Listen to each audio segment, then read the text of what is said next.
Mga saglit na inilikha, kakaibang tama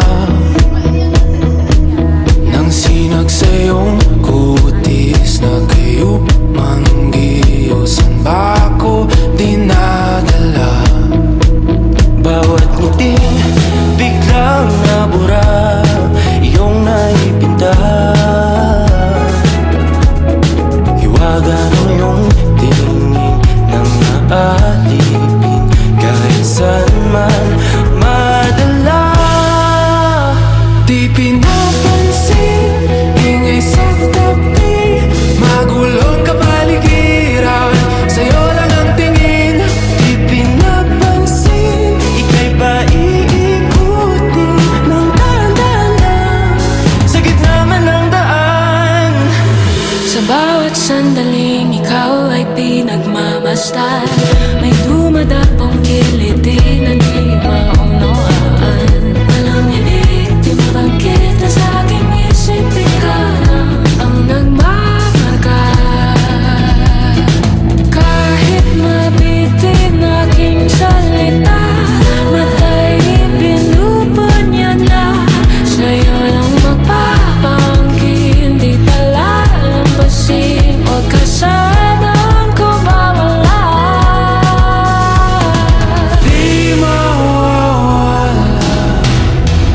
Di pinapansin, ingay sa tabi, magulong kapaligiran, sa'yo lang ang tingin. Di pinapansin, ako'y paiikutin ng dahan-dahan sa gitna man ng daan.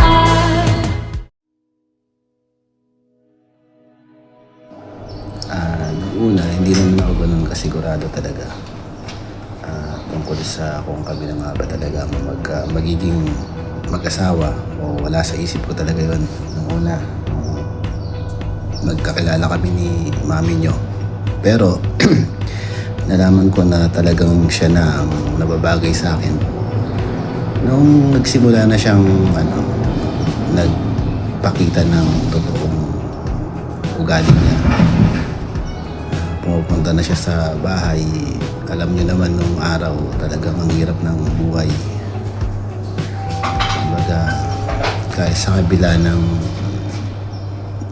agwat ng level ng buhay nila at saka yung sa amin noon, hindi siya nagkaroon ng doubt.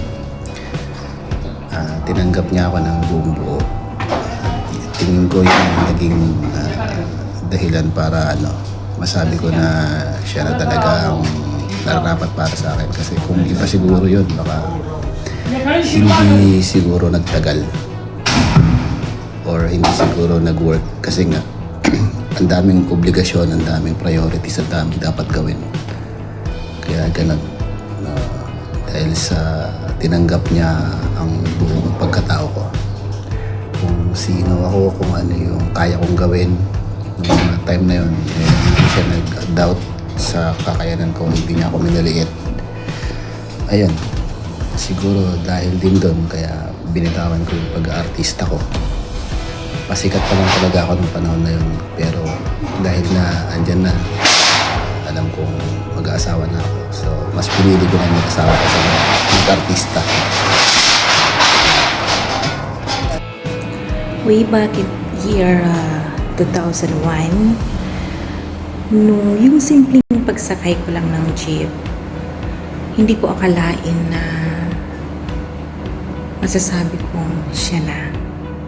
Yes, nakasakay ko lang siya sa jeep at totoo pala yung destiny, dahil nasabi ng puso at isipan ko na siya na yung lalaking gusto kong makasama habang buhay.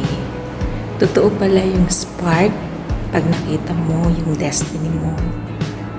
At may kakaibang saya at pakiramdam na parang sigurado ka na. Yun yung nangyari sa akin nung nakasakay ko ng jeep si Daddy. And then, year 2006, and the rest is history. through ups and downs, sa lungkot at saya. Alam mo yung siya lang yung lalaking pipiliin ko ng paulit-ulit at gusto kong makasama habang buhay. Akalain mo yun, 20 years na tayo, ngani. 20 years na tayo na masaya na sa simpleng paglalakad lang, na kahit wala tayong destination, basta tayong dalawa yung magkasama, simpleng kwentuhan lang about sa mga nakaraan natin, about kung paano natin napagtagumpayan yung mga bagay-bagay. At simpleng, actually ikaw ang nagturo sa akin na coffee is life. Pero dito, dahil nandito tayo sa Dubai, chai is life. Sana lalo pa tayong tumatag, more years to come sa ating dalawa, Daddy. More love and more adventures to us. Thank you dahil ikaw ang naging ama ng ating mga prinsipe. Kaya dapat less carbs na tayong dalawa, ha? Para naman makita pa natin lumaki yung mga magiging apo natin sa ating mga prinsipe. I love you and happy 20th anniversary, Daddy.